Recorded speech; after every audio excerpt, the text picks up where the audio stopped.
Welcome to the test video. This is going to be a video where I test the different functionality, the things that I can do with OBS. It's going to be quite boring and I have a boring voice. So let's get on with it, shall we? Hello! Okay, so .NET Core. We're going to do something with it. It's not very exciting, but we're going to do it anyway. So what we have is we have a program here that I've written. I've been working on Medico.core. If you go to github.com/goprogman/medico.core, you can get the code. I'll maybe leave that in the description if I bother uploading this onto the internet, but I don't think I will. Right, we're not going to do anything fantastic with it. It's not at a very stable state. What we're going to do is we're going to make this fall over. Currently, if I run this, I'm going to run this. When this runs, and it will take a moment to build, because I'm doing a lot of things on this laptop, and this laptop's not the best. It's pretty good, but it's not the best. It's a MacBook Air, so it doesn't have much room for horsepower. But you can see it's actually built. And it's now listening at localhost 5000.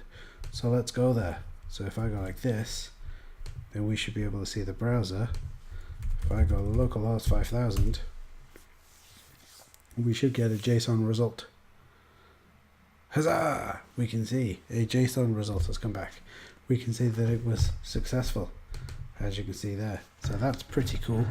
So why don't we go and have a look at how this did its thing.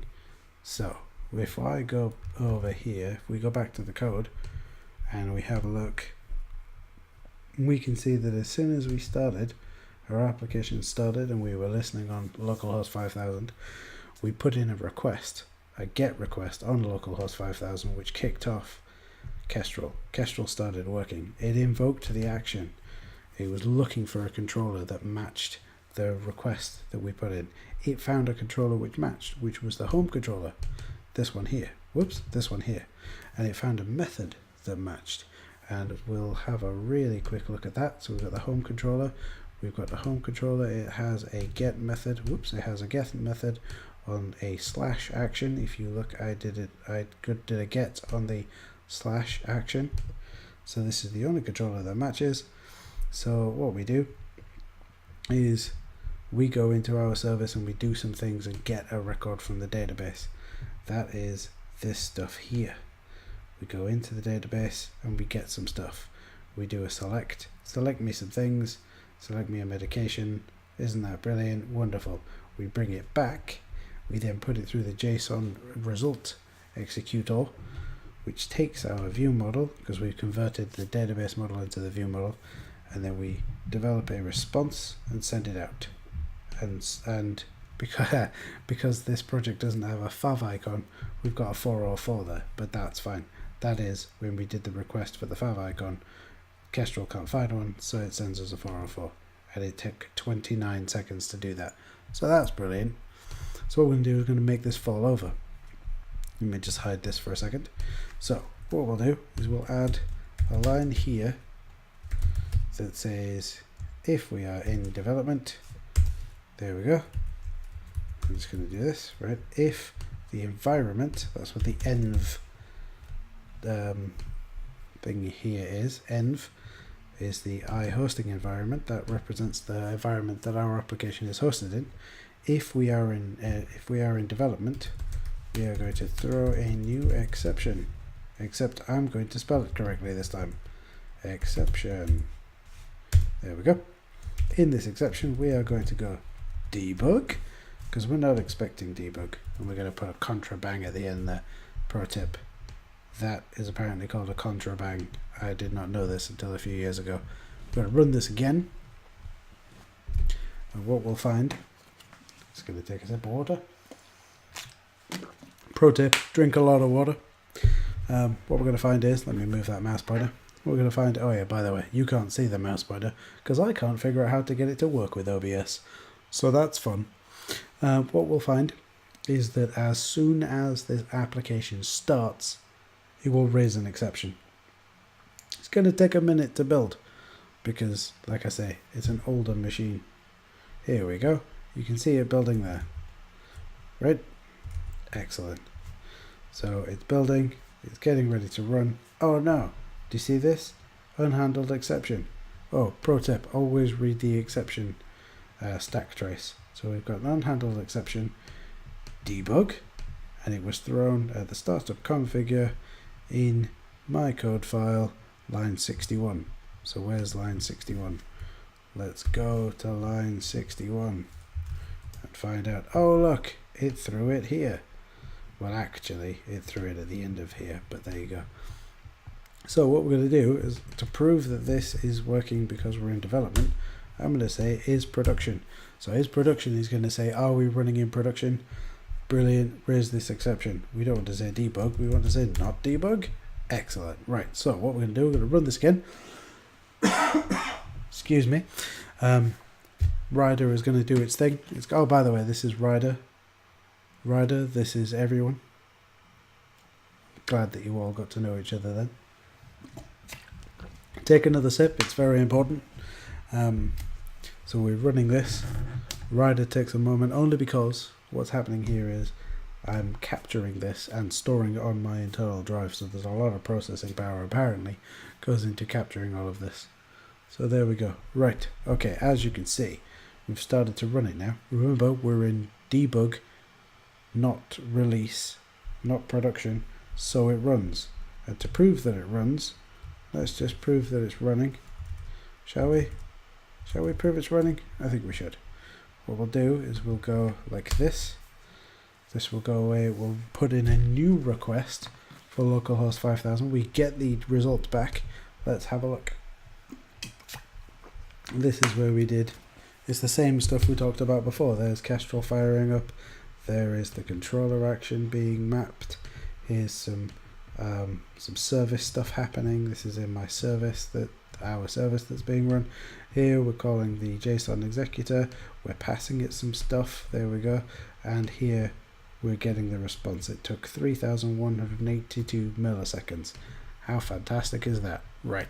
Next thing we're going to do, just to prove it to you that this is actually a production thing, we're going to switch to production. So we're going to build in production mode. Build. Well, we're going to run in production. So this can take a little bit longer.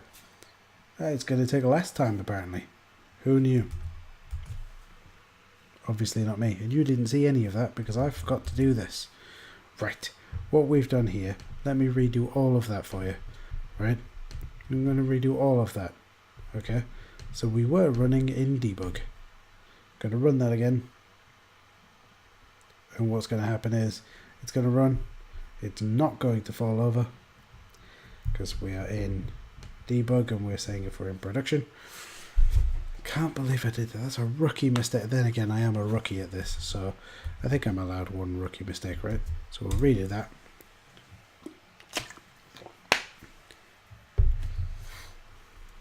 You can see it finished the request. You can see we dealt with the request. All of this is us dealing with the request. There's Kestrel. There's the controller being mapped. There's our service being called, and there's our response being generated. Brilliant. So now I'm going to go to production. Remember, I've said if this is production, run. So I'm going to run that. Excuse the snottiness. It's pretty terrible. Now, you can see, oh, look at that, just in time. Right. You can see here, unhandled exception, not debug. And it was raised by our configuration method line 61. Line 61 again is this app use MVC, but that happens because we've just thrown this. How good is that? Brilliant. Right, so we'll put that back to debug so that I don't forget for next time. So that is a very short, very short, not very detailed, very stupid, over the top, very silly, absolutely ridiculous introduction to some stuff.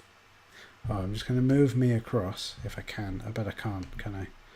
Can I move me? Oh, look at that. Does that move? I wonder if it does. Haha. Whoops, bit too far. Right. One thing that you'll get with Rider, if you are like me and you have the latest version of .NET Core installed, if I bring up the terminal here, haha, did you see me move then? I'm pretty quick. .NET-version. .NET-version is a command that you can issue to say, tell me which version of .NET Core I've got installed. And you can see I'm running version 2.0, right? Fantastic, isn't it? Right, okay, so if I go back over here and I do this, right? Every time you open a .NET Core solution or CS proj or any code related to .NET Core in Rider, if you have .NET Core 2 installed if you have .NET Core 2 installed, let me try that again. I can English.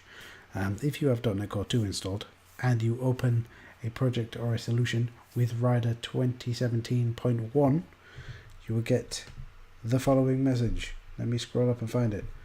.NET Core problem. .NET Core 2 is not fully supported. Some features will not work as expected.